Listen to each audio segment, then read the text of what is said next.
Hello and welcome to our channel English माध्यम। तो आज से हमने एक नई सीरीज़ स्टार्ट कर रहे हैं कंसिडरिंग द फैक्ट कि एसएससी सीजीएल मेंस में मैक्सिमम जो मतलब एक काफ़ी बड़ा हिस्सा जो आता है वो आता है रीडिंग कॉम्प्रिहेंशन से। ओके, तो रीडिंग कॉम्प्रिहेंशन कंप्लीट करना बच्चों को लगता है बहुत इजी है, क्या है वहाँ पे पढ़ लेंगे, लेकिन आपने इतना वोकैब पढ़ा है, सब कुछ पढ़ा है, ग्रामर के रूल्स पढ़े, लेकिन रीडिंग कॉम्प्रिहेंशन एक ऐसी चीज़ है जिसमें आपको थोड़ी सी ट्रिक्स चाहिए। सबसे पहले तो आपको कॉम्प्रिहेंशन पढ़ने के ट्रिक्स चाहिए कि आप सबसे स्पीडीली उसको कैसे पढ़ें। ठीक है, ज़रूरी नहीं है कि आपको हर एक वर्ड का मीनिंग पता हो, आपको बस उसका जिस्ट समझना होता है। ठीक है, आपको अगर कॉम्प्रिहेंशन का जिस्ट अच्छे से समझ में आ गया तो आप उसको काफ़ी अच्छे से कोप कर सकते हैं। ओके, तो आई होप आप सबका एसएससी प्री जो है वो बहुत अच्छा गया होगा, और इसी को ध्यान में रखते हुए पहले देख लेते हैं thought of the day. It is if you want something you never had you have to do something you never did. मतलब वो हासिल करने के लिए जो आपके पास पहले कभी नहीं था, आपको वो करना पड़ेगा, वो मेहनत करनी पड़ेगी जो आपने पहले कभी नहीं की।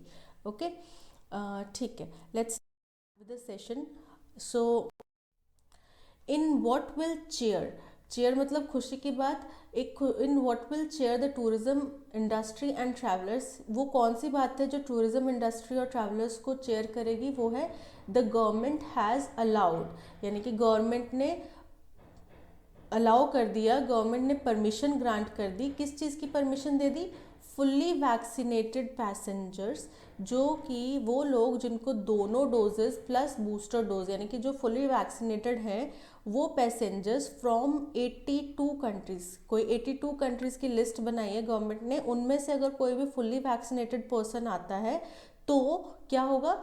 To skip the mandatory quarantine period, उसको जो मैंडेटरी क्वारंटीन पीरियड है उसको स्किप करने के लिए दिया जाएगा, यानी कि उसको नेसेसरी नहीं है होटल में जाके 12 दिन 15 दिन या कोई भी अपनी विसिनिटी में वहाँ पे क्वारंटीन होना, वो स्किप कर सकता है। ओके, कब से? फ्रॉम 14 फरवरी। ये कब से गवर्नमेंट ने हटा दी रिस्ट्रिक्शन? 14 फरवरी से।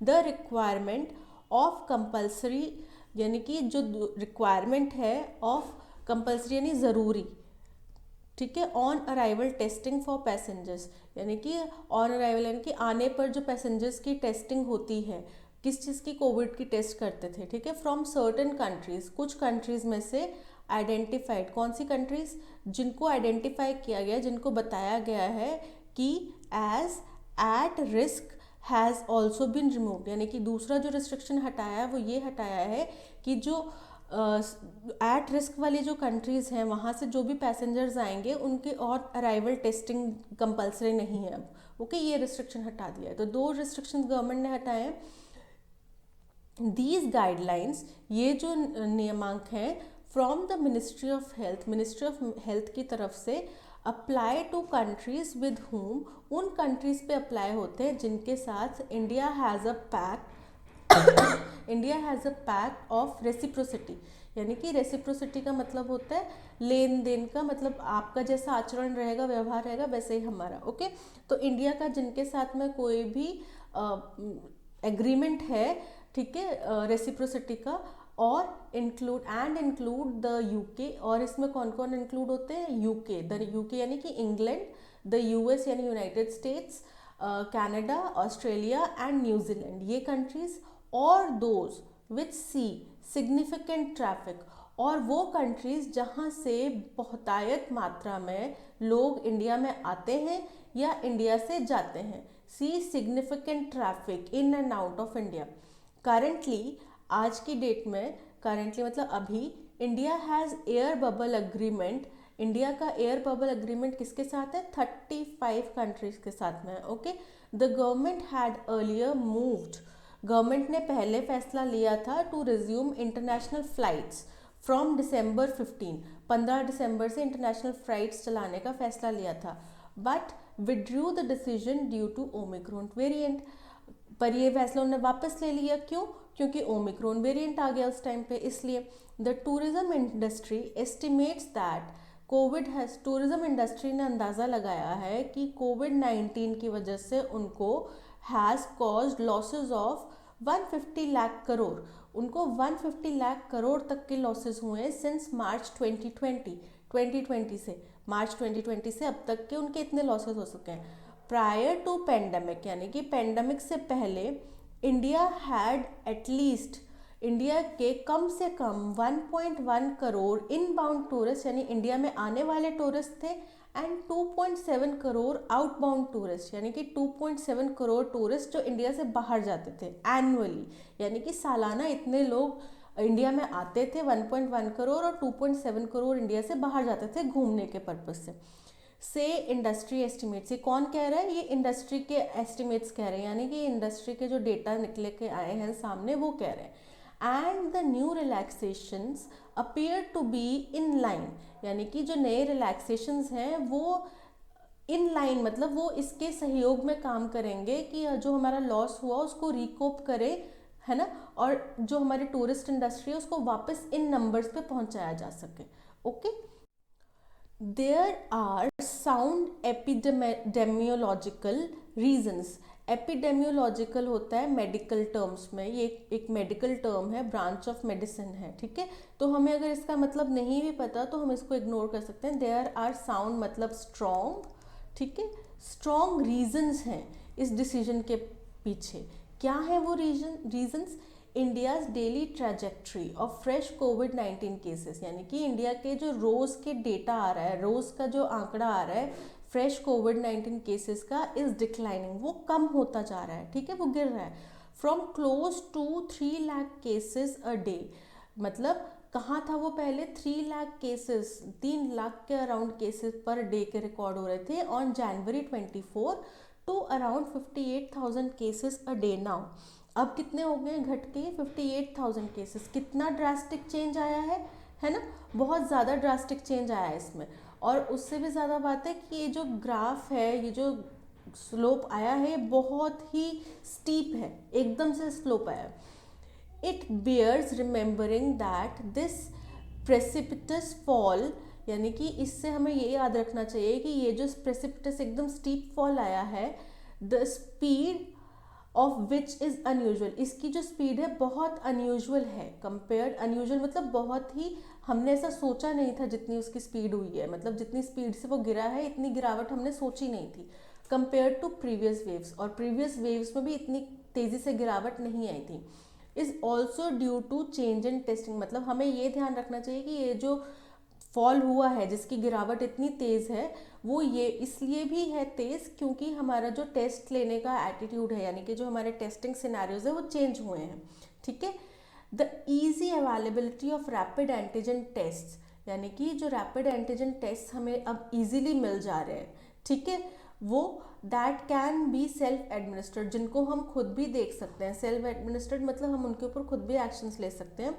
हैज़ सीन मोर केसेस, उसमें ज़्यादा केसेस होते हैं बीइंग रजिस्टर्ड, मतलब उस वो जो टेस्ट होते हैं उसकी वजह से क्या होता है कि जो केसेस हैं जो गवर्नमेंट डेटा में रजिस्टर होने चाहिए वो आउटसाइड होते हैं, मतलब गवर्नमेंट के पास उनका डेटा ही नहीं है जो रैपिड एंटीजन से टेस्ट कर रहे हैं, ठीक है, उसका। तो outside the system of government tracked RTPCR, जो आरटीपीसीआर है गवर्नमेंट सिर्फ उसके ऊपर ट्रैक रख सकती थी, गवर्नमेंट इसके ऊपर रैपिड एंटीजन टेस्ट के ऊपर ट्रैक नहीं रख पा रही, जो अभी मार्केट में किसी भी हॉस्पिटल में अवेलेबल हो रहा है उसके ऊपर ट्रैक नहीं रख पा रही। And not reflecting in official case counts, और इसकी वजह से जो ये जो डेटा है 58,000 केसेस पर डे, ये कोई एग्जैक्ट डेटा नहीं है, क्योंकि इसमें काफ़ी सारे ऐसा भी डेटा होगा जो रैपिड एंटीजन टेस्ट से लिया गया होगा जिसका अभी तक गवर्नमेंट के पास रिकॉर्ड नहीं है, जो इसमें काउंट नहीं हो रहा, ठीक है। Overall the while the relative mildness of omicron variant, पर अब हम पूरे तरीके से मतलब ओवरऑल बात करें तो जो रिलेटिव माइल्डनेस मतलब ओमिक्रॉन वेरिएंट जो है वो उसकी जो माइल्डनेस मतलब उसमें जो कमी है रिलेटिव, अब किसके कंपैरिजन में? रिलेटिव मतलब किसी के ना किसी से कंपेयर किया होगा, ठीक है, किससे कंपेयर किया है? Compare to the Delta variant, मतलब जो ओमिक्रॉन वेरिएंट में जो माइल्डनेस है मतलब उसमें जो कम नुकसानदायक फीचर है या उसमें जो कमी आई है डेल्टा वेरिएंट के कंपैरिजन में, has meant that many of those infected did not need hospitalisation. इससे ये पता चला, इसका मतलब ये है कि जो ओमिक्रॉन वेरिएंट से ग्रसित हुए लोग उनको हॉस्पिटल में एडमिट करने की मैंडेटरी रिक्वायरमेंट नहीं थी, ज़रूरत नहीं थी, वो लोग वैसे ही ठीक हो रहे थे, ठीक है। The availability of vaccines has also contributed to the third wave posing a diminished health threat. मतलब जो हमारे रैपिडली जो हमें वैक्सीन्स मिल रही थी, अब लोकल मार्केट में स्टोर्स में बहुत ज़्यादा मात्रा में मिल रही थी, उसकी वजह से भी जो थर्ड वेव में कमी आई है और उसमें हेल्थ थ्रेट नहीं हुआ। मतलब कोई ज़्यादा मतलब डेथ्स हुई होंगी, ऑब्वियसली हुई होंगी, पर इतनी ज़्यादा नहीं हुई जितनी फर्स्ट और सेकेंड वेव में हुई होंगी। ठीक है, तो उसमें कमी है।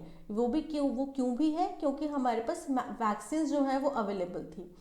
दो दो अब एक नेगेटिव वर्ड है, क्योंकि ये आपको कुछ बता रहा है लेकिन उसके साथ में हालांकि भी जोड़ रहा है। हाँ, ये हुआ है हालांकि, तो दो डेथ कंटिन्यूड टू राइज, हालांकि इसमें डेथ्स हो रही हैं, it was not to the same degree, पर वो उतनी उस मात्रा में नहीं हो रही एज अर्लियर, जितनी कि पहले हो रही थी, यानी कि सेकेंड वेव में जितनी हो रही थी उतनी नहीं हो रही। दो, अब फिर दो आ गया नेगेटिव वर्ड।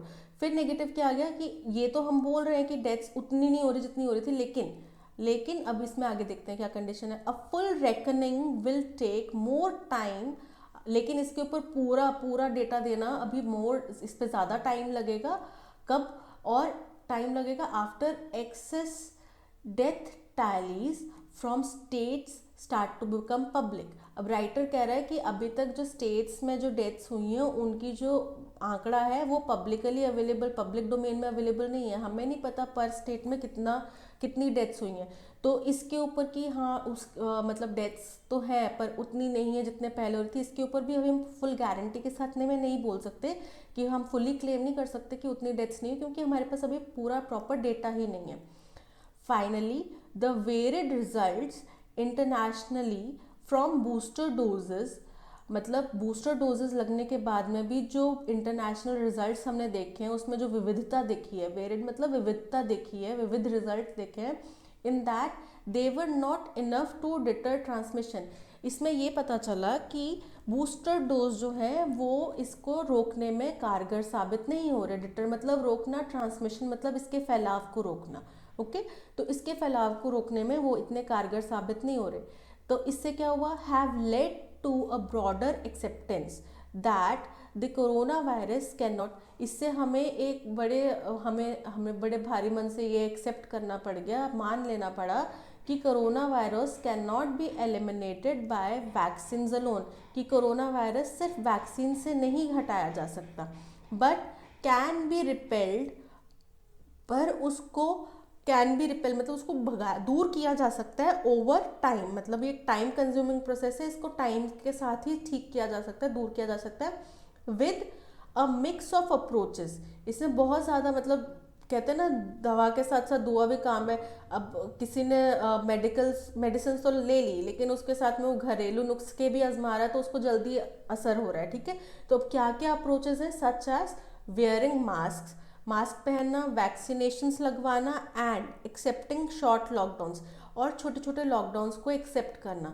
ओके, तो ये चीज़ें जब हम इन सबको एक्सेप्ट करेंगे तभी हमारे कोरोना वायरस को पूरी तरीके से हटा सकते हैं।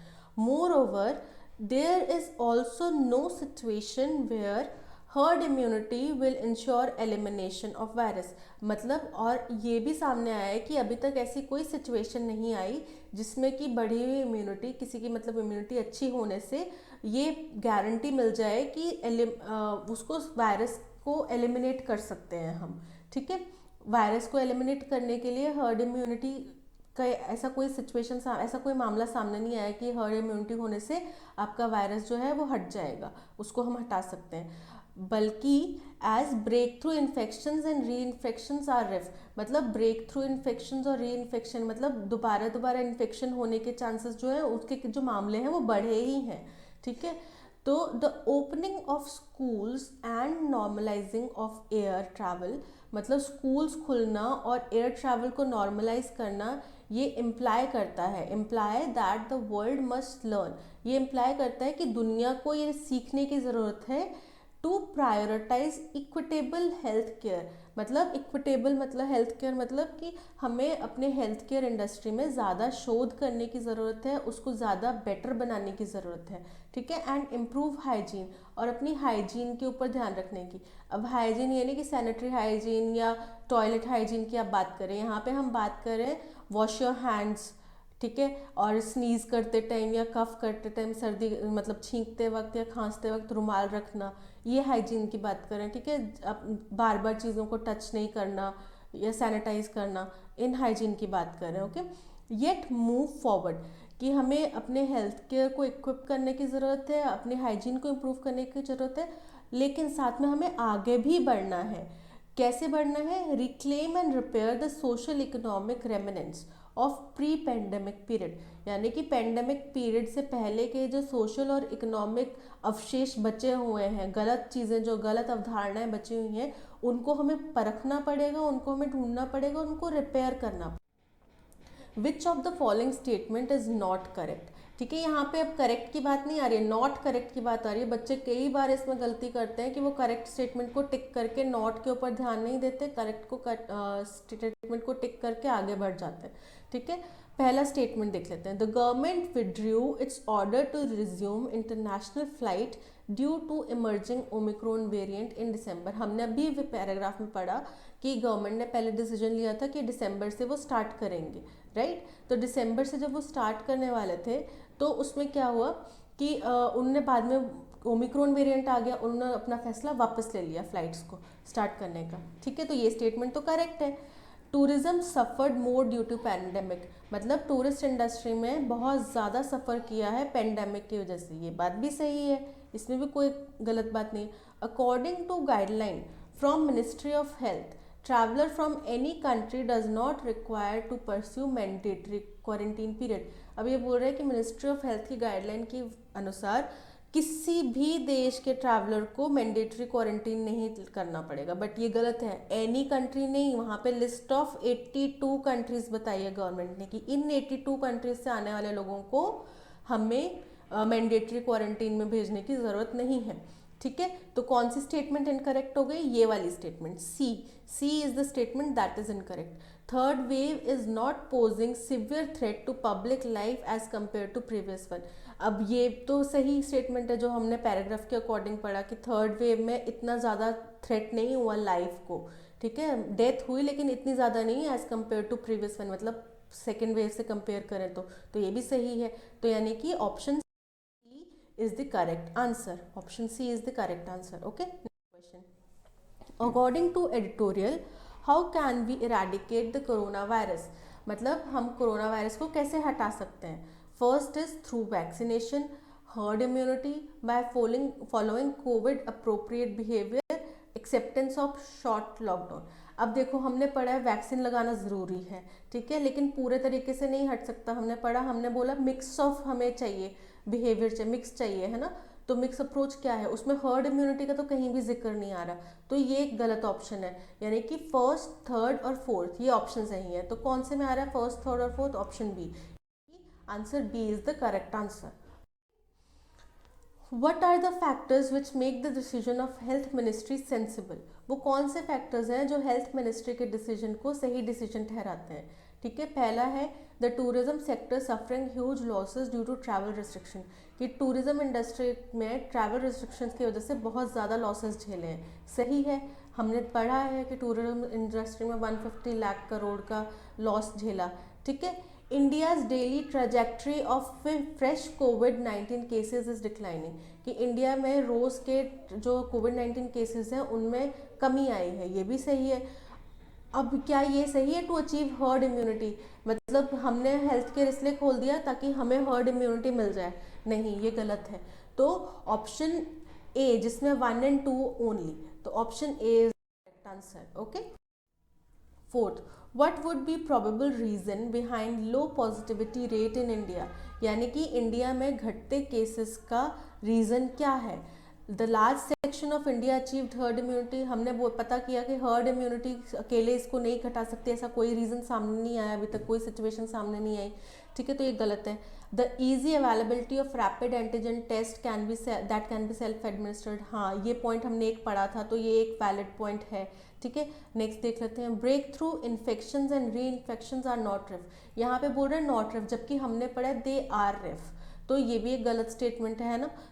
Adhering to COVID appropriate behaviour by the people, यानी कि हमारे जो लोग हैं वो बहुत अच्छे से कोविड बिहेवियर को अप्रोप्रिएट बिहेवियर का पालन कर रहे हैं, जो हमें पता है नहीं है। हमें इसके ऊपर ज़्यादा फोकस करने की ज़रूरत है। तो सिर्फ एक जो रीज़न यहाँ पे हमें दिख रहा है कि इंडिया में केसेस की कमी आई है, वो ये है कि रैपिड एंटीजन टेस्ट बहुत इजीली अवेलेबल हैं, जिनको हम सेल्फ एडमिनिस्ट्रेड कर सकते हैं। Okay, so for today, thank you for to join us, और please like share and subscribe, आपके बाकी फ्रेंड्स को भी हेल्प मिले, और आप प्रैक्टिस करते रहिए, because practice leads to perfection. All the very best, मिलते हैं नेक्स्ट सेशन में। Thank you.